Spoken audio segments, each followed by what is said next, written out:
Hello, and welcome to A Sunny Book Nook. My name is Sunny, and today I'm going to be talking to you guys about some movies that have been released in the past year that I enjoyed, and that you probably have watched and enjoyed as well, or hopefully have, and books that I would recommend alongside them if you did, because I think that movies and books, the relationship between them, it's fun to me because I enjoy both mediums. I enjoy both forms of storytelling, and oftentimes films and TV shows are adaptations of books. It's kind of rare to see movies that are not an adaptation of something else, whether that be a novel or a play or something along those lines. Like, to be honest, if you look up anything that has been released in the past few years, or even just in the past century of filmmaking, a lot of this stuff is an adaptation of something that was originally written in a different medium, you know? There's that relationship to think about, but then there's also the relationship between film goers who sort of make up more of the world than book readers, I would imagine, and some of the overlap exists, but anyways, that's an idea for later, or another more general idea. Today I'm just talking about some films that have been released in the past year that have been watched, enjoyed, well reviewed, well received, and books that I think are probably much less popular that are well associated with each other. If you like the book, you'll like these movies. If you like the movie, you'll like these books.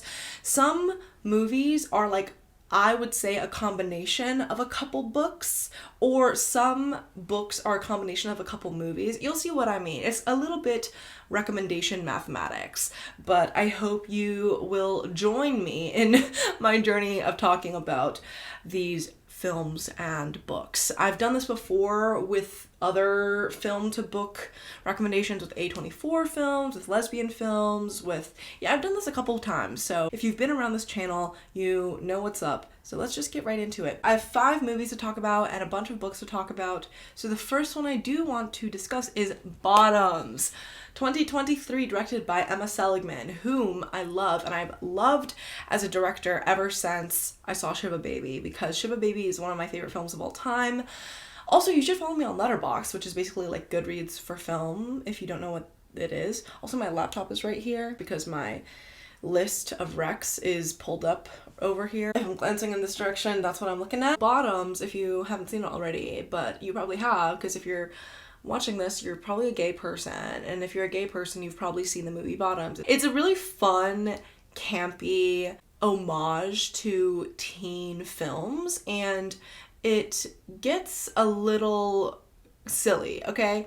Because it's about this, like, fight club that gets started by these 2 girls who basically just create it to get bitches. Like, they're kind of losers at the bottom of the school social hierarchy, and they're doing a feminist club for self-defense, when in reality these girls just want to, fuck. So it's a pretty outrageous and funny concept. Like, the comedy is inherent to the nature of the story, but the setting of the high school and the archetypes of different types of high schoolers, like the jock and the weirdo and the hot girl, are 100% there, and for that reason I want to recommend a young adult novel, of course, as well as an adult novel. But first I want to talk about the young adult novel that I think I associate with Bottoms, which is She Drives Me Crazy by Kelly Quinlan. As you can see from the cover, there is a sports element to this, and Bottoms features the love interests who are cheerleaders, and they are played by Havana Rosalou and the daughter of that one supermodel. Why am I forgetting her name? Anyway, they're the hot girl love interests of Bottoms. And I mean, I think everyone delivers great performances in this movie. They're so funny and everyone's great. But in She Drives Me Crazy by Kelly Quinlan, we're following this, like, kind of hate to love fake dating sort of trope, which I think that is my parallel recommendation, because both of these pieces of media play with these young adult tropes that are popular within their genres. With the teen movie, they have these tropes of the school hierarchy and the clubs and the romances and all that. And with the YA romance genre, it's of course these tropes of like fake dating and enemies to lovers. And yeah, so basically with these two girls, one of them is a basketball player and one of them is a cheerleader, and we see all the shenanigans they get up to as one of them is trying to make her ex-girlfriend jealous by dating this girl, and their moms kind of get involved because one of them like crashes her car into the other one in the parking lot, and their moms are like, you guys have to apologize to each other, but they don't like each other, so, you know. Anyways, they kind of force proximity their way into each other's lives, and through that they develop this romance. And I think the sense of like getting back at someone and kind of the duplicity inherent to like fake dating as a trope is also evident in Bottoms, which is like the duplicity of having a fight club when really they're just there to like, they created it to like date hot girls, is also kind of present. But because She Drives Me Crazy it is a rom-com type story, I think the humor of Bottoms is more identifiable in another book I want to talk about, which is an adult novel, literary fiction novel called Sedating Elaine by Dawn Winter. And this book I think is similarly outrageous as with Bottoms, but in a totally different context, because this is set in like London. It's following this young adult woman who is a like dishwasher at a local pub situation, and she also is dating this woman named Elaine, whom she hates, but the only reason why she's with her is because she's trying to get over her ex-girlfriend whom she's still obsessed with. So again, there's that duplicity there, and the humor of this book is evident in the title, which is that she's trying to sedate Elaine, who is like Elaine, her girlfriend, is like jumping with energy and like just so filled to the brim with like always having sex, always running, always doing this, and our main character cannot handle it. So she's like, okay, I need to drug her to sleep. It's not, morals are out the window, but I think that is what makes both of these pieces of media so entertaining, because our main characters are like not great people, but you can understand where they're coming from when you consider their environment and like what's going on in their lives and where, you know, who they are. So yeah, I mean, I also think like the main character of this book is a loser in the way that the main characters in Bottoms very much are unrepentant losers, and that's why they're starting this club in the first place. Our main character, like, that's the reason why she's stuck in this relationship in the first place, because she's such a fucking loser, she can't even get her way out of it. So yeah, that is my recommendation. I think Sedating Elaine plus She Drives Me Crazy by Kelly Quinlan equals Bottoms 2023. I don't know, maybe that's a controversial take, maybe that rec and the further recommendations I have here don't make sense to anyone but me, but this is just what I think. So yeah, anyways, moving on to my next movies. So I watched the 2022 film by Kelly Reinhardt, Showing Up, which is about art making, and it's set at this sort of like artist community type situation. And the artist community actually feels very Big Swiss by Jen Began, like that. Hudson, New York, I think is the city in Big Swiss. That vibe is kind of what is portrayed in the artist community of the film Showing Up. Just the sort of like environment and type of person there. But beyond that, I would say that the color palette of Showing Up as a film is what I imagine the color palette of Big Swiss, the book, is in my mind, if that makes sense. Showing Up is kind of a slower movie, like not much happens, but we're just following this woman who is a sculptor. Yeah, she's a sculptor, but her art making process and her life kind of, obviously they intersect and they interrupt each other, and there's a pigeon, and her landlord, who is also an artist, won't fix her heat, and it's like all this stuff that just happens while she's trying to prepare for a show opening. And yeah, like there's that whole relationship of art making and being this woman who's like dedicated to her craft and so frustrated with it, and frustrated at the life around her and the world around her, but ultimately being frustrated with her craft. There's like that reality, and the way that her artistry and her work like shapes her whole attitude to the rest of like society. I mean, she kind of has like a terrible attitude and like stank face the whole movie, our main character, which I think was kind of interesting to witness, like as a viewer. But that movie plus the 2023 film Poor Things, which is actually an adaptation of the novel Poor Things by Alasdair Gray, the movie does this absurdist, almost body horror like thing with the amount of surgery that we see performed in the film. Of course, with the brain replacement, with just the actual medical practice room of this Victorian London type medical setting. Like, we see all of that. We get to understand how that works like on this gritty level from the eye of the camera. And I think both of these films, Showing Up and Poor Things, they're very different movies, but Showing Up in featuring and talking about art making and artistry, and Poor Things in looking at the absurdity of identity, life, womanhood, perspective as a way of forming identity and relationships, all makes me think of a book that I think no one talks about. I've never heard anyone speak about this except me, and that is Suture by Nick Brewer. This book combines the body horror like elements of but it's not even body horror as much as it is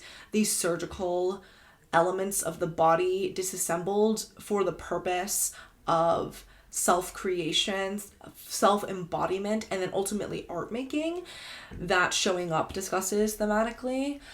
Sorry if you can hear noises outside my window. The postman is here. I love the postman. The best public services are the post office and the public library, okay? These two films, I think, in their, 90-minute or 2-hour run times or whatever, both get at a lot of the themes and the nitty-gritty details that this short book, I think it might even be a novella of Suture, does articulate and identify, because Suture, similar to like Poor Things, has this like lesbian queer element to it that undergirds the whole structure of the narrative. And like Poor Things, we see the way that the body disassembled, like the eyeballs as the camera, or like just weird, gross, unsettling things about like like literally spilling your own, now there's a fucking airplane, spilling your own blood, letting your blood out to write, like taking out your bone from your body to paint or make sculpture pieces. Like that, I think speaks to like the body horror element of Poor Things and like the feminist ideas in Poor Things, while really exploring the themes of art making and the pain of art making, the way that art, life, and relationships all butt against each other, that Showing Up is ultimately exploring. So I think that Suture is such a combination of Showing Up and Poor Things. Like I would say it's like 60% Showing Up, 40% Poor Things maybe. It just depends. But that is what my opinion is. So the next movie I want to talk about is a very buzzed about recent release, which is May December, directed by Todd Haynes, and it's available on Netflix. May December is such a disturbing film because we're following this actress who comes to town somewhere, I think in Georgia, to learn more about this woman who caused a major scandal, like a national scandal as well as a local one, when she was caught in the back room of a pet shop with this like 13-year-old boy. Mind you, she was like a 30-year-old grown-ass woman.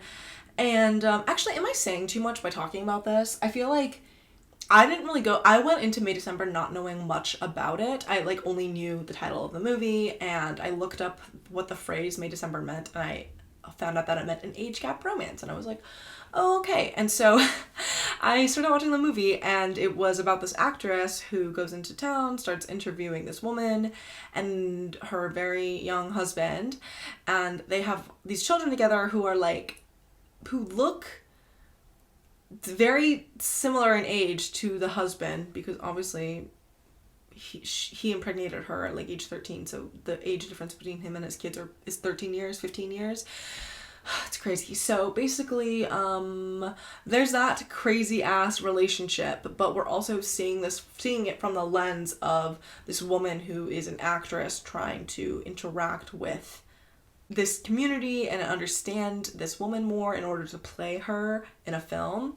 So it's very weird, convoluted, icky, and like it is really, this movie talks about like the after effects of grooming, but also has this tonal quality to it that is like so disturbing and gross and unsettling, while also kind of in that way kind of making you uncomfortably like laugh, or it's so gross you can't look away. And I think that's part of the sensationalized nature of the actual circumstances and the way that the news coverage, the like exploitative nature of like the film industry, and how, you know, like really tragic circumstances sort of become fodder for content, like storytelling that we do see on screen. So I think that the complicated and really like the relationship that we become immersed in, which is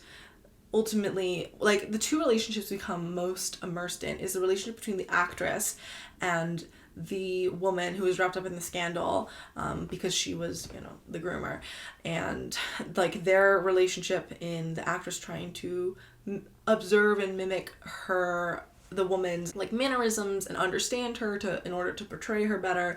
And then the relationship between this woman and her husband, whom she has like what, a 20-30 year age gap with. And so through this interrogation of these two dynamics, I think that the books that reflect the discomfort of like an age gap romance, one where the younger person is totally subsumed in it and doesn't necessarily even seem to find a problem in it, or like is totally engaged with it fully, but are they like their autonomy is constantly in question while also being stripped away from them by nature of the circumstances. Like it's a very interesting film in that way, and I don't even know if I'm properly explaining or addressing the themes, I guess. But essentially the book that I can think of that kind of reminds me of this movie is Pizza Girl by Jean Kyung Fraser. I mean, actually, now that I just thought about it, the main character of this book, who is a young woman, is half Korean and half white, just like the young man who's the father in the film May December as well. So, yeah, anyways, but basically she is this young, pregnant teenage girl. She's like basically just graduated high school, and she works at a pizza shop, and she becomes super obsessed with this older woman. She's like probably in her 30s or something, and she is a mother of like a young boy, and because that mother orders a pizza every Wednesday at the same time or something. So our main character, Pizza Girl, is always showing up at her house, and she becomes super obsessed with this lady in like a homoerotic way, of course.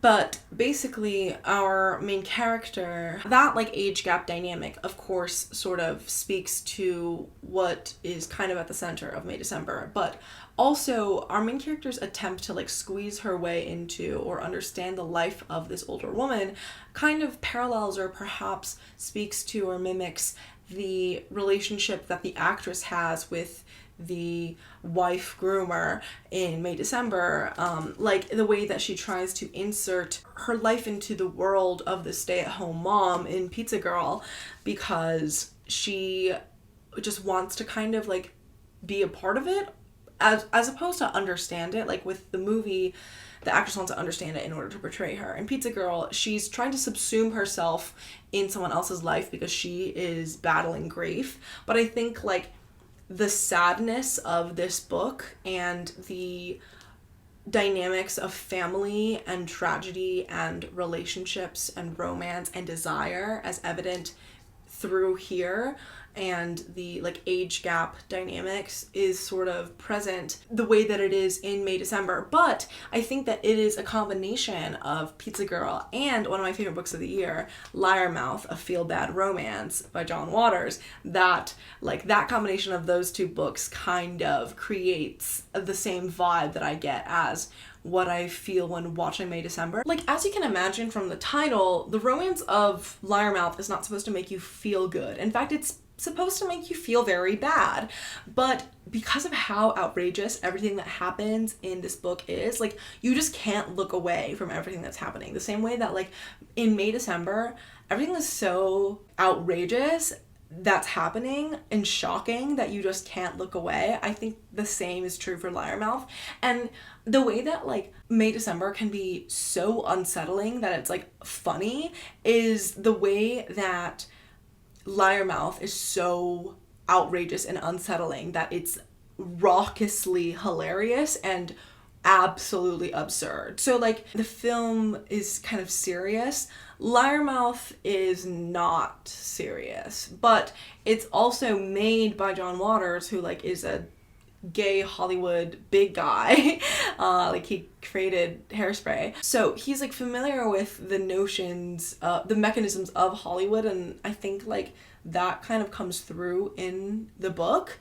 In Liarmouth, in terms of how outrageous everything is and the cinematicness, I don't know, how much these characters just like jump off the page. While in May December, like all of the actors embody their characters so damn well. It's so believable. It's so hyper realistic. It's disturbing. Like I 100% believed like that this was a family that I was voyeuristically viewing, as was Natalie Portman's character. It was deeply uncomfortable the whole time. Like, that was how I felt. And I mean, I think that hyper-realism sort of matches with the absurdity that is still kind of hyper-real, surreal in Liarmouth. So, yeah, I don't know. I think, like, Pizza Girl meets Liarmouth like 50-50 almost, because they're so tonally oppositional but thematically kind of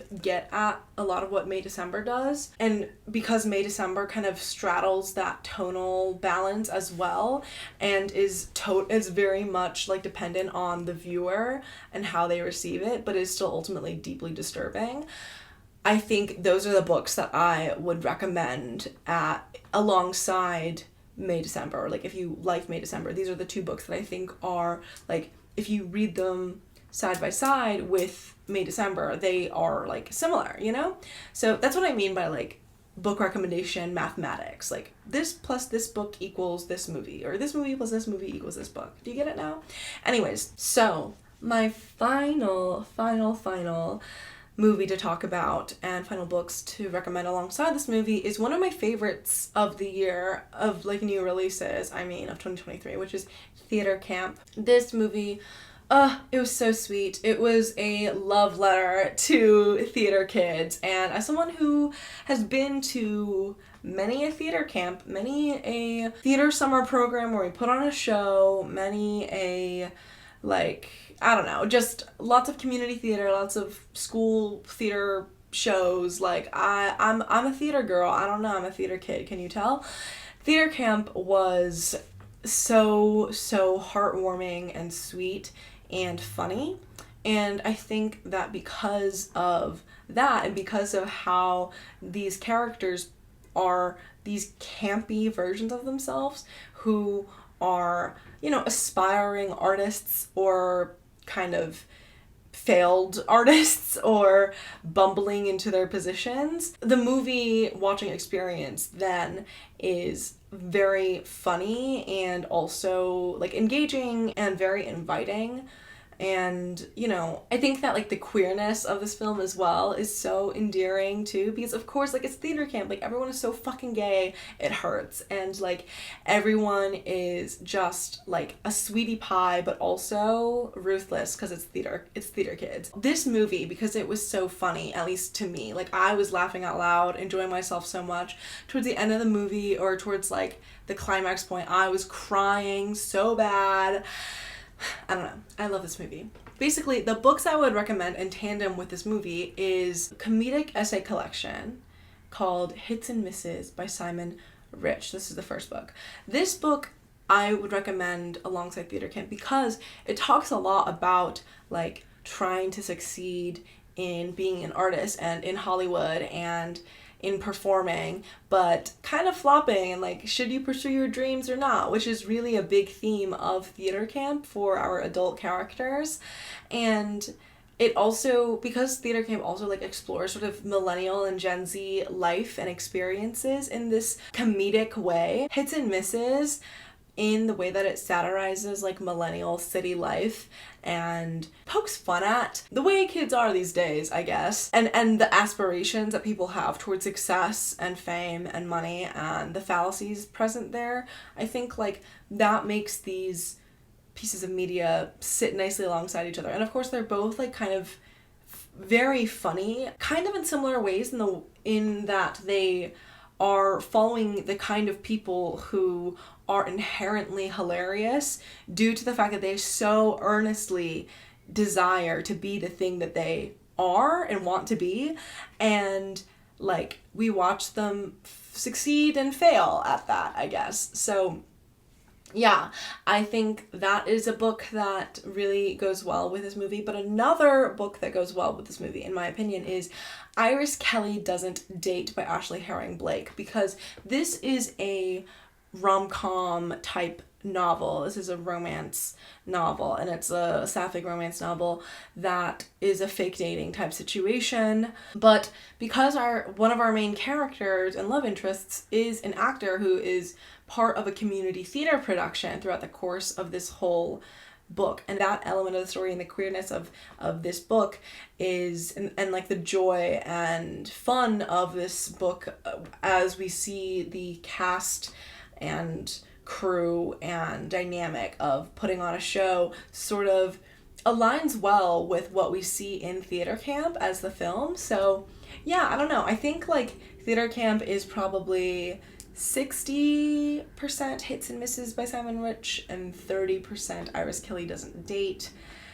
Tonally and thematically, perhaps. I really enjoyed these books though. Like all the books that I talked about in this video are books that I liked. I rated like at least 3 stars.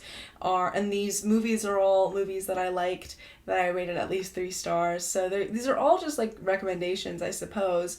So if you take any of them, please let me know. If you've seen any of these movies or read any of these books, or you're wanting to see or read any of these things I've discussed in this video, please comment down below what titles they are. And thanks so much for watching today and spending your time with me. I really appreciate you. I hope to see you in my next video. Subscribe and like this video if you haven't already. And bye!